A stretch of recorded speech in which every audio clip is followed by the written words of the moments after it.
Hi, I'm Rory, in case you didn't know, and today I'm going to talk to you about books. Although this is probably not surprising, it may be somewhat surprising that I'm going to talk about love and romance books. I am doing so in honor of Valentine's Day, my least favorite holiday. I hate it above all others. And I don't say that because I am single or bitter, because that's not the case, I don't think. I've always been terribly, stupidly lucky in love, so what that means is that there's really no explanation for my hatred.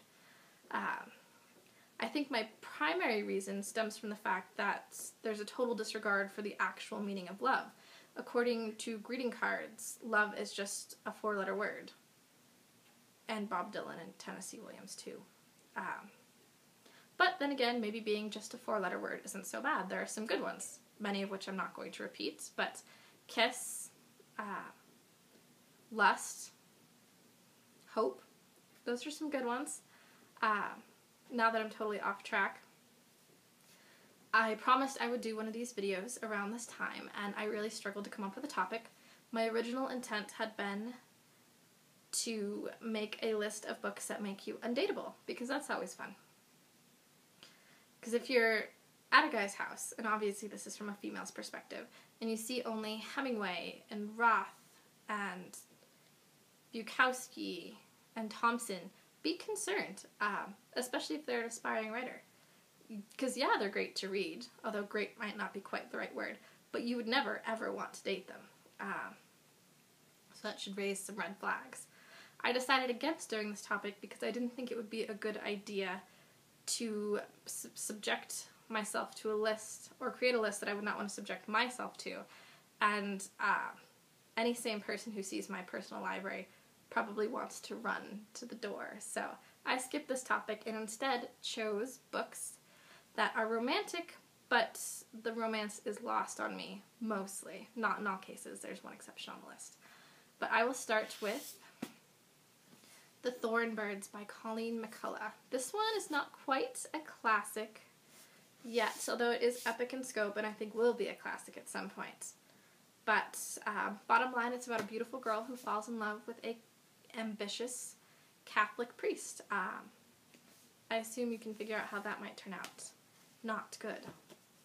Next up is my personal favorite classic, Jane Eyre. I really did relate to Jane growing up. The idea of being poor, plain, obscure, and little really resonated with me.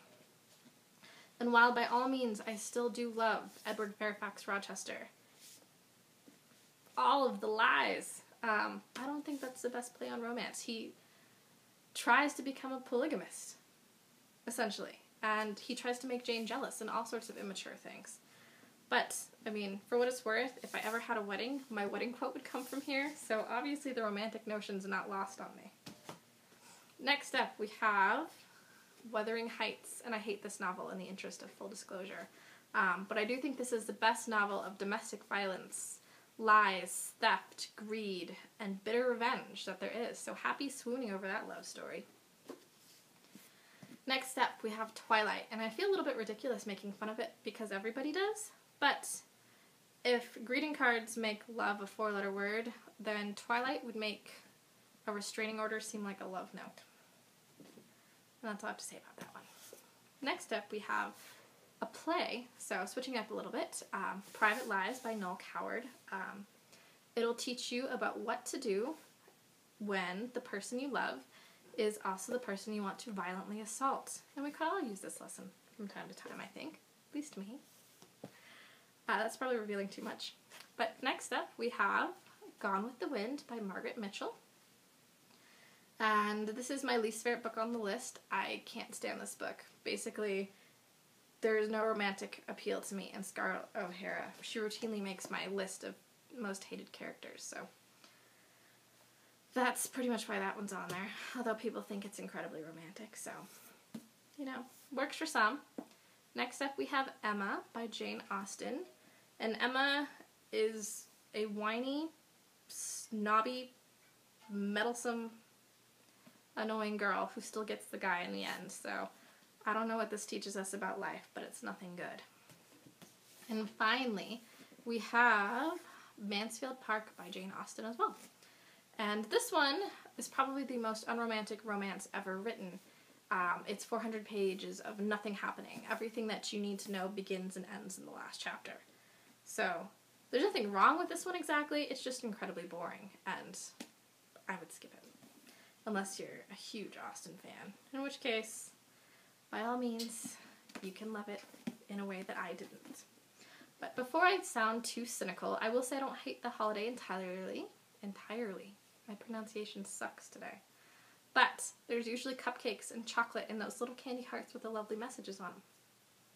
Because nothing says I love you like a chalky little heart that begs someone to be yours. You know I'm right. But I should point out that I would rather be happy than right any day, so I will graciously accept any candy hearts that come my way.